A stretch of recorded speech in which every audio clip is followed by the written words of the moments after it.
মশা ভয়াবহভাবে বেড়েছে, কথাটা সত্য। মশা বাড়ার জন্য যেই প্রিকশন নেওয়ার কথা, আমরা কিন্তু তারপরে ক্ষমতায় এসেছি এবং শপথ নিয়ে আমরা কাজ শুরু করেছি। মাত্র 7 দিন চলবে।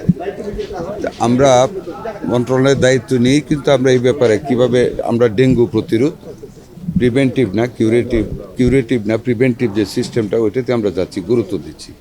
যে জন্য মশা নিধনের জন্য আমরা কাজ শুরু করেছি। আমি আবারও রিপিট করে, মাত্র 7 দিন হলো আমরা এসেছি। কাজে মশা বৃদ্ধির পরেই আমরা এসেছি।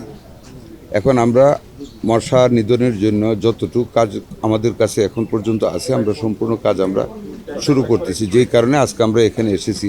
স্প্রেয়িং শুরু হবে। ওষুধের গুণগত মানটা দেখার জন্য আমরা 2টা মেডিসিন, অ্যাডাল্ট মশাকে কিল করার যে মেডিসিন আর লার্ভাকে কিল করার যে মেডিসিন, আমরা সেটার স্যাম্পল নিয়েছি পরীক্ষা করার জন্য, নাম্বার 1।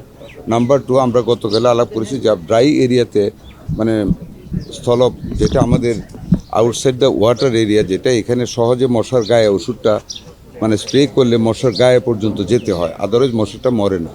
যে কারণে আমরা স্থলপথে, যেটা ক্যানেলগুলিতে আমরা স্প্রে করার জন্য ডিঙ্গি এবং স্পিড বোটের ব্যবস্থা করার জন্য গতকাল আমরা ঢাকা সিটির 2টা কর্পোরেশনকে আমরা ইনস্ট্রাকশন দিয়েছি। আমরা আশা করি আজকে থেকে জলে এবং স্থলে দুইখানে আমরা ব্যাপক হারে মশা নিধনের কাজ শুরু করব, যাতে করে আমাদের মশার পরিমাণ আর বৃদ্ধি না পাইতে পারে, এবং যেগুলি বর্তমান আছে, যেটা অ্যাডাল্ট মশা, সেটা যাতে মরে যায়। আমরা একদম ভিতরে পর্যন্ত চিপা চাপা, যেটাকে আমরা খাস বাংলায় বলি, ওইখানে যাতে স্প্রেটা পৌঁছে জন্য আমরা অলরেডি নির্দেশ প্রদান করেছি। আশা করি আমরা প্রতিরোধ করতে পারবো। এমন ডেঙ্গুর বিরুদ্ধে আমরা কাজ শুরু করেছি। তবে একটা কথা আপনাদেরকে বলে রাখি, ডেঙ্গু আমরা যত চেষ্টাই আমরা করি, আমাদের জনগণের কাছ থেকে একটা বিশাল হেল্পের প্রয়োজন। যেমন টবের পানি, নারিকেলের যেটা নইচা বা আইচা বলি আমরা, খোসা, এটা ফেলে রাখা, টায়ার ফেলে রাখা, এই টবের ভিতরে ছেতে পানি অল্প অল্প জমে থাকা, তারপর ছোটো ছোটো কন্টেনারে পানি জমে, এগুলি কিন্তু এডিস মশার জন্মস্থানে। এটা থেকে জনগণ আমাদেরকে সাহায্য করতে হবে। আরেকটা জিনিস, আমরা যখন এগুলি স্প্রে এডিস মশার বিরুদ্ধে যখন আমরা কার্যক্রম শুরু করি, জনগণ কিন্তু বাড়ির ভিতরে যেতে দেয় না অনেকখানে।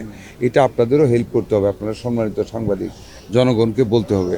আমরাও প্রচার মাধ্যমে আমরা যাচ্ছি, টিভিতে বা বিভিন্ন কায়দায়, কীভাবে মানুষের কাছে এটার গুরুত্বটা বুঝিয়ে দেওয়া যায়, আমরা সেই চেষ্টা আমরা কিন্তু আজকে থেকে আমরা শুরু করেছি।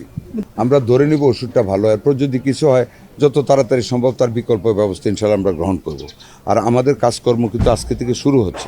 আশা করি আমরা সাকসেসফুল হবো ইনশাআল্লাহ। আমরা তো we are trying now, we have started. আমরা কিন্তু অনেক আগে থেকে চেষ্টাটা এখন শুরু করেছি।